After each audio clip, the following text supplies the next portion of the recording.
O Grupo Espírita Amigos Fraternos apresenta.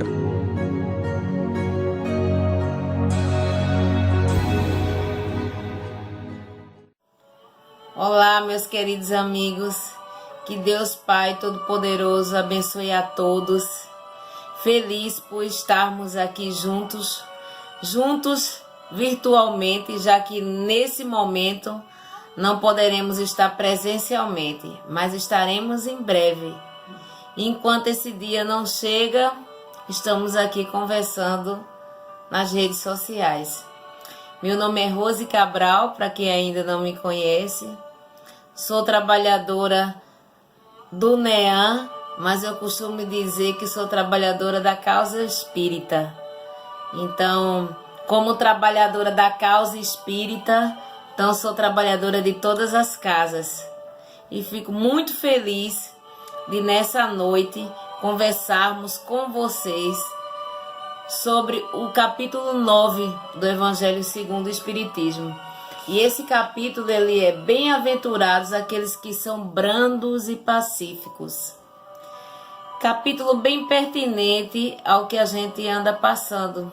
E eu vou lhe dizer por que eu escolhi esse tópico. Esse capítulo ele fala sobre injúrias e violências, instruções dos espíritos acerca da afabilidade e a doçura, a paciência, obediência e resignação e a cólera. E eu escolhi para conversar com vocês sobre a paciência. Como está a nossa paciência nesse momento, hein, amigos? Nesse momento em que estamos confinados, isolados socialmente, mas não estamos parados, né? Estamos trabalhando, estamos nos preocupando com o próximo. Tem muita gente participando de vários projetos sociais, como eu, assim como eu, tem muita gente aí que nessa pandemia, nesse isolamento, arrumou outra forma de trabalhar, né? A gente não podemos estar nas nossas casas espíritas, mas isso não significa que a gente não possa trabalhar virtualmente, fazendo os nossos evangelhos, fazendo as nossas campanhas do quilo virtuais e até fazendo alguns projetos sociais, ajudando algumas pessoas que estão com mais dificuldades do que nós, né? Tenho tido a oportunidade, né, de trabalhar muito nesse período de pandemia. E eu vou lhe dizer que eu tenho trabalhado tão quanto nos tempos antes, no normal, vamos dizer assim. Que não voltaremos ao novo normal, não. Voltaremos melhores, é o que eu costumo dizer. Todo o aprendizado durante todo esse tempo que a gente vinha conversando, que a Terra estava passando por esse processo de provas e expiações e ia se tornar um mundo de regeneração, um mundo de pessoas propensas a fazer o bem, um mundo de pessoas propensas a se preocupar mais com o próximo, um mundo de pessoas propensas a sair da sua zona de conforto. Nós vínhamos conversando sobre isso. Nós não sabíamos como isso ia acontecer. E esse processo, minha gente, está acontecendo. Eu conversando com alguns amigos e eu tenho dito que eu tenho visto, com todo respeito às famílias que perderam vários familiares, entes queridos, amigos, que tenham perdido eles, que eles tenham voltado para a casa do Pai, mas a dor, mesmo você tendo esse conhecimento, a dor dói, né? Então, com todo respeito às pessoas que perderam alguém da família nesse período de pandemia, eu gostaria de dizer que eu vi muita coisa positiva. Eu vi mais coisas positivas nesse período de pandemia do que coisas negativas. O fato negativo é a gente ver a tristeza de algumas pessoas ficando doentes, de não termos estrutura, de nosso sistema de saúde não suportar, não ter estrutura suficiente para todos que adoeceram.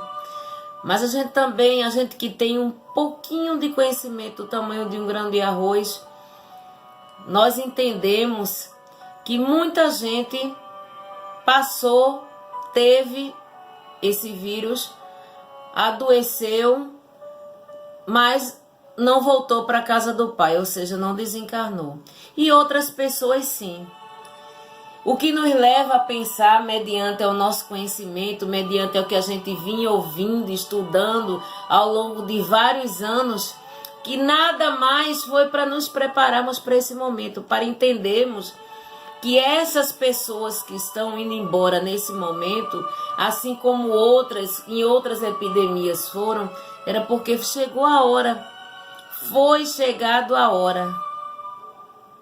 Muitos cumpriram a sua missão nesse exato momento, nessa fase em que estamos passando, e voltaram para a casa do Pai para se recuperar, e a espiritualidade amiga está tratando com muito carinho, com muito amor, todos esses irmãos que estão desencarnando nessa pandemia, que estão se preparando, que vão curar as suas doenças e depois se prepararem para a volta a essa casa que vai estar melhor, bem melhor.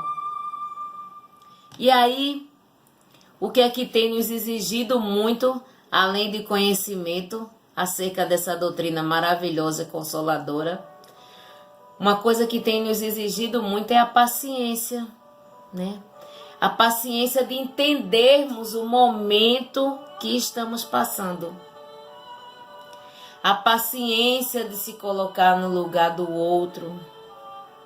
A paciência de pararmos. Observe que nesse momento em que a gente está mais em casa, que paramos um pouco que a vida era uma corrida. Muitas vezes a gente não tinha tempo para ligar para um parente, né, para dar parabéns a um amigo, né, para ver o que estava acontecendo no mundo afora com as pessoas, porque a vida estava num ritmo muito acelerado e muitas vezes muito egoísta, se preocupando muito com si só.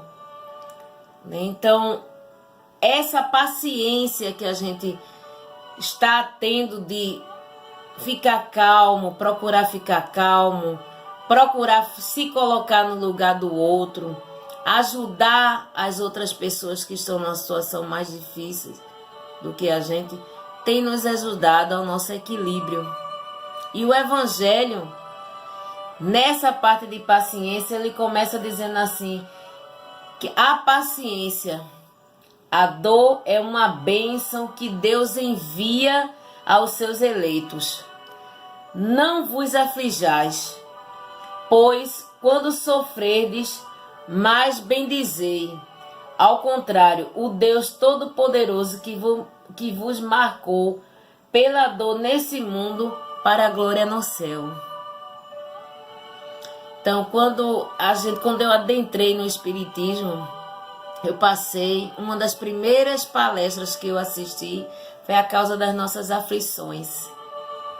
E foi muito bom ouvir essa primeira palestra, porque a gente chega no papel de vítima, né? A gente chega algumas vezes até revoltado, porque que a gente está passando por isso, que a gente não merece, né? Tá passando por tudo isso, e a gente começa a entender que a grande maioria das vezes, a causa de nossas dores, a grande maioria das vezes, a causa dos nossos sofrimentos, se não foram causados por nós mesmos lá atrás, foi nessa reencarnação mesmo. E muitas vezes a gente traz, né, os erros do passado para que a gente possa consertar agora no presente, nessa reencarnação, e nessa própria reencarnação a gente ainda absorve mais erros, a gente ainda enche mais a nossa bagagem de vicissitudes a passar. E aí essa doutrina maravilhosa nos pede paciência, nos pede calma, nos diz que Papai do Céu não esquece da gente não, que nesse navio, que nessa nau não está ao relento não, que existe sim uma pessoa no comando, um ser no comando, que o Pai está no comando. e que Ele sabe de todas as coisas, já que um fio do nosso cabelo não cai sem a permissão divina. E Ele continua dizendo, no livro dos Espíritos, Ele faz um pedido: sede paciente. A paciência é também uma caridade e deveis praticar a lei da caridade ensinada pelo Cristo, enviado de Deus. E aí a gente fica pensando mesmo em ser paciente com nós mesmos, com os nossos erros, com as nossas falhas, né? A gente errou, tá, errei. E aí? A gente vai ficar deprimido, né? Vai ficar se ofendendo, se amargurando porque errou? Não, agora errou, vá e não erre mais. Assim disse o Cristo. Ter paciência com as ofensas alheias, por quem nos ofender. Muitas vezes a gente não é ofendido e aí a gente não dá resposta àquela ofensa. E aí alguém pode ouvir e dizer: ah, você foi besta, você não respondeu à altura. E saber calar, gente, no momento certo, não é sinal de fraqueza, não. É sinal de sabedoria. Dar a resposta, dar o troco, revidar, no momento em que você está angustiado, no momento de uma discussão, no momento que o seu sentimento está em desequilíbrio, não é favorável, nem para você, nem para a pessoa que está ouvindo. Porque uma vez dita e ouvido coisas que irão machucar a ambos, pode ser que demorem muito ambos a superarem o que ouviram. Então, calar. Eu tenho procurado exercitar muito essa prática do calar. Ter muita paciência. Inclusive está lá nos 10 mandamentos do Legionário do Quilo, na preparação que a gente faz todo domingo para fazer a campanha do Quilo, ter lá. Ter paciência em qualquer experimentação. E aí eu converso muito com o pessoal da campanha do Quilo, eu digo, esse ter paciência em qualquer experimentação é só para a gente ter paciência na casa espírita? É só para a gente ter paciência naquele momento em que a gente está desempenhando um trabalho e alguém reagir de alguma forma negativa? Ou ter paciência em qualquer experimentação nos remete a gente ter paciência em casa, com aqueles que nos cercam? Porque não é à toa que essas pessoas que estão do nosso lado, que é nossa família, está perto da gente. Não é à toa, não é por acaso. Primeiro que nós pedimos para estar no seio desse lar, com essas pessoas, para a gente recuperar ofensas do passado, recuperar mágoas do passado. Então sempre é mais difícil a gente ter paciência com aqueles que nos cercam, com a nossa família, com aqueles que estão dentro da nossa casa. Muitas vezes eu tenho uma pessoa que ela diz assim: ah, fulano é tão paciente com os outros, mas em casa... É porque em casa é onde estão os nossos maiores resgates, né? As nossas maiores provações. Em casa é onde deveríamos colocar em prática tudo que a gente ouve na casa espírita e tudo que a gente lê com essa codificação maravilhosa, que a toda hora nos chama e nos convida para a transformação interior, para a reforma íntima. Toda hora ela nos mostra que a casa espírita não cura ninguém, mas ela dá subsídio, ela dá as ferramentas, ela ensina a você a utilizar as ferramentas para você conseguir esse equilíbrio, para você conseguir essa salvação. Outro trecho aqui do Evangelho, ele diz assim: a vida é difícil, eu sei. Ela se compõe de 1000 nadas que são picadas de alfinetes que acabam por ferir.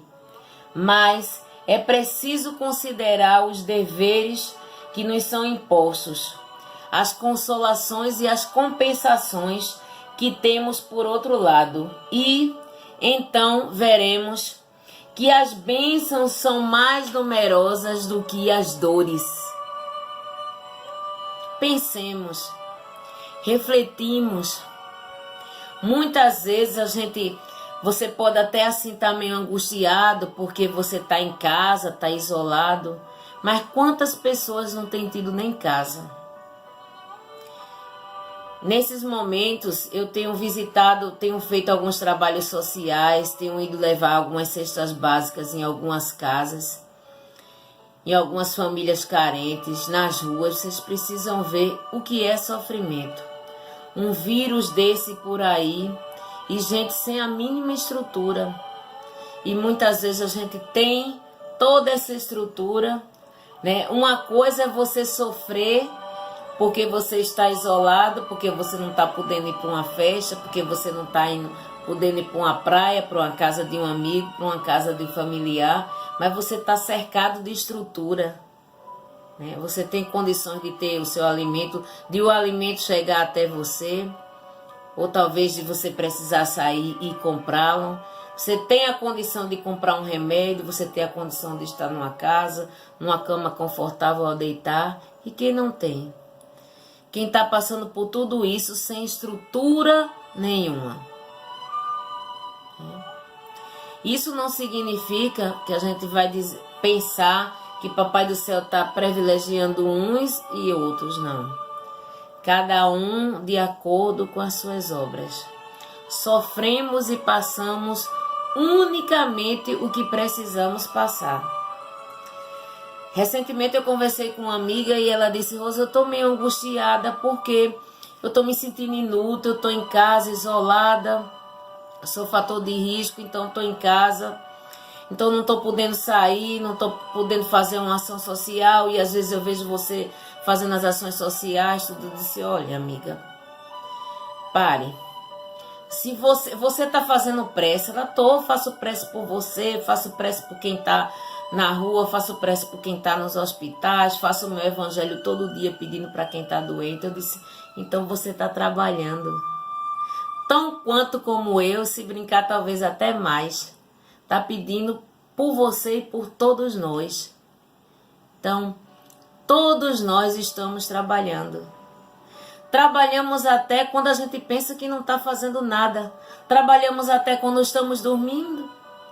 Quando o nosso corpo está lá, né, relaxado, o nosso espírito vai trabalhar todas as noites. Pode ser até que a gente não lembre o que ele fez.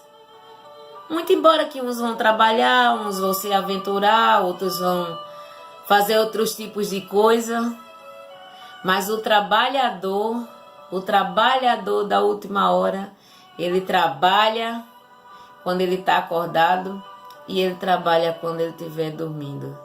É só ele pedir para ser uma ferramenta de ajuda da espiritualidade. Outro trecho que ele coloca sobre a paciência, ele fala que o fardo parece menos pesado quando se olha do alto do que quando se curva a fronte para o chão. E é mesmo, né? Quando a gente está apreensivo por alguma coisa, algum problema que está nos acontecendo, dói bem menos se a gente, ao invés de baixar a cabeça e ficar reclamando do que está se passando, dói bem menos se a gente levantar a cabeça para o alto e agradecer ao Pai pelo simples fato de ter acordado, de ter aberto os olhinhos, de estar vivo aqui hoje, ouvindo e falando com todos. Agradecer sempre, gente. Eu tenho muitos defeitos, mas uma coisa boa a doutrina espírita me ensinou. É assim que abri os meus olhinhos de manhã, agradecer. Agradecer a Deus por mais um dia de vida, por mais uma oportunidade de recuperar alguma falta que eu tenha deixado passar. alguém que eu tenha magoado, algum ato impensado, errado que eu tenha feito no dia anterior. E Papai do Céu me deu mais um dia, mais 24 horas para eu recuperar o que eu fiz de errado. Veja que oportunidade sublime a gente tem todos os dias. Mais sublime ainda quando a gente abre os nossos olhinhos e está com saúde. Às vezes até a gente não tem tudo que a gente quer. E quem foi que disse que tudo que a gente quer a gente precisa? Papai do Céu sabe do que a gente precisa para ser feliz. Hoje, logicamente, eu tenho muita coisa a pedir, mas eu agradeço muito mais do que peço. E hoje o meu pedido é diferente. Eu peço a Papai do Céu que deixe acontecer comigo o que for bom para mim. Se não for bom, se o que eu estou pedindo a Ele para acontecer não for bom, que Ele não deixe que aconteça. É o que eu estou fazendo. E para finalizar o Evangelho, ele termina dizendo assim: coragem, amigos. O Cristo é o vosso modelo. Ele sofreu mais do que qualquer um de vós e não tinha nada a se censurar, enquanto que vós tendes vosso passado a expiar e a vos fortalecer para o futuro. Sede, pois, paciente, sede cristão. Essa palavra encerra tudo. Veja, o Cristo passou por tantas coisas e não tinha, o que expiar. E nós, que temos tanto, e o sofrimento, gente, é tratamento de beleza. Eu acredito que muitos já tenham ouvido isso, que o sofrimento é o tratamento de beleza para o espírito. Então, se algum de vocês que nesse momento está sofrendo por qualquer uma coisa, saiba que você está passando por um tratamento maravilhoso de beleza. Você vai sair muito mais bela. Você vai sair desse tudo isso que está passando bem melhor como pessoa, como ser humano. Porque nesses dias em que você esteve isolado, você sentiu a dor do outro, você assistiu pelas redes sociais, pelos meios de comunicação, você viu o sofrimento alheio, você se movimentou, você correu atrás para ajudar, se não financeiramente, se não com algum bem material, você fez prece por aqueles que estavam sofrendo, você está fazendo o evangelho diariamente pelas pessoas que estão sofrendo. Então você despertou para o próximo. Bem-vindo a esse processo de regeneração. Você está se tornando pessoa a se preocupar mais com o outro. A procurar fazer mais o bem do que o mal.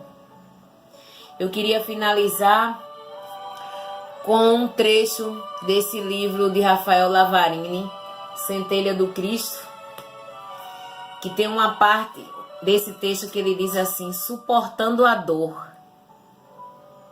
Seja firme em seus propósitos. Não permita que o processo de sofrimento desvie você do caminho reto que busca brilhar. Por vezes, as feridas abertas lhe fazem desanimar. No entanto, creia na cicatrização com o remédio divino da fé. Lembre-se, uma vez mais, da necessidade de crer e de agir.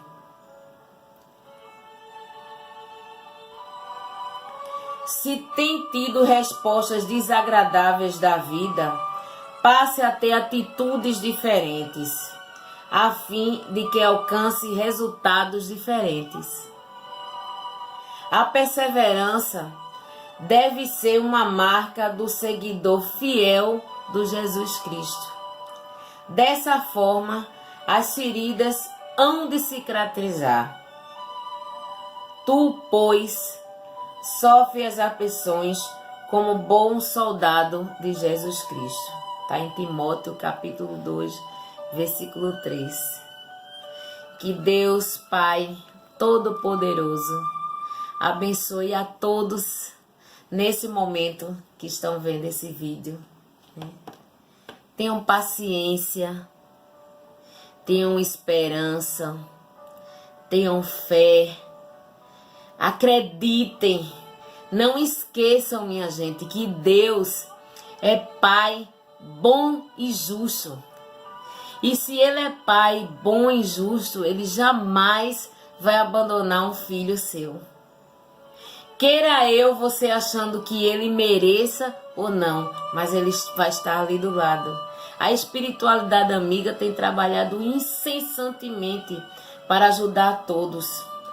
Tanto os que estão ficando para se melhorarem como pessoas, como para os que estão indo embora, em busca de se renovar para uma próxima oportunidade. Todos voltaremos para casa e todos teremos uma nova oportunidade. Não sabemos ainda se essa nova oportunidade vai ser a volta para esse planeta Terra.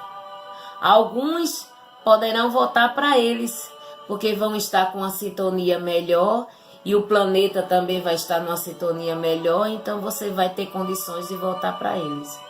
Outros irmãos não, que saíram daqui, ainda vão precisar estudar, se preparar um pouco mais e vão precisar ingressar em algum planeta com a sua sintonia. Existem várias moradas na casa do Pai. A boa notícia é que somos fadados à luz. Todos seremos luzes. Uns vai demorar mais, outros menos, mas todos chegaremos a ser anjos. Que Deus Pai Todo-Poderoso nos fortaleça, nos dê força, fé. Tá passando, gente. Tá passando. E voltaremos melhores. Acreditem nisso. E para finalizar, gente, eu queria mostrar para vocês esse vídeo. Estou espírita. Essa religião me explicou quem sou, de onde vim, para onde vou ir, o que estou fazendo nesse planeta. Ela me ensinou que é preciso olhar para dentro de si, se compreender, para poder compreender o próximo. Pois se eu tenho meus conflitos, falhas, erros, dificuldades, defeitos, com certeza todos que convivem comigo nesse mundo também têm. Estamos todos na luta, numa guerra interior. Nos ensinou que o livre-arbítrio não é propriedade minha, mas de todos. Por isso devo respeitar quando alguém pensa e age diferente de mim. Não tenho o direito de impor nada a ela. E quando uso mal esse livre-arbítrio, haverá uma consequência que terei que reparar nesta ou noutra encarnação. O plantio é livre, mas a colheita é obrigatória. Nos ensinou que todas as religiões são boas e, consequentemente, devo respeitá-las porque gosto que respeitem a minha. Nos ensina todos os dias que a salvação não depende da religião, mas da prática da caridade conosco e com o próximo. Nos ensina que o próximo é qualquer pessoa que convive conosco neste planeta. Seja ele de outra religião, de outra raça, heterossexual, homossexual, rico ou pobre. Enfim, devemos ajudar e conviver bem, respeitando sem preconceito. Nos ensina que a caridade não é só a esmola, mas também a tolerância, a paciência que conversamos hoje, o abraço amiga, a mensagem consoladora, a visita ao doente, uma prece. Nos ensina que ser cristão Vai além de cultos externos, de rótulos religiosos, de declarações de amor vazias, sem a prática do ensinamento do Cristo. Enfim, que a fé sem obra é morta. Nos ensinou que Jesus do Espírita não é visto apenas com interesse de pedir, mas de ensinar, e serve de guia e modelo a ser seguido. Que temos um passado reencarnatório que está presente nesta encarnação, que estamos resgatando e reparando erros, que convivemos na família com afetos e desafetos, para aprendermos a amar, para nos reconciliarmos e perdoarmos. Alivia e dá força para seguir em frente, buscando ser hoje melhor do que ontem e tentar ser amanhã melhor do que a gente foi hoje. Essa, gente, é a minha cartilha de vida, aliás, é a nossa, que pode até ser difícil, mas é dela que nós devemos nos alimentarmos todos os dias na busca incessante de sermos seres humanos melhores. Que Deus, Pai Todo-Poderoso, nos abençoe hoje e sempre. Assim seja.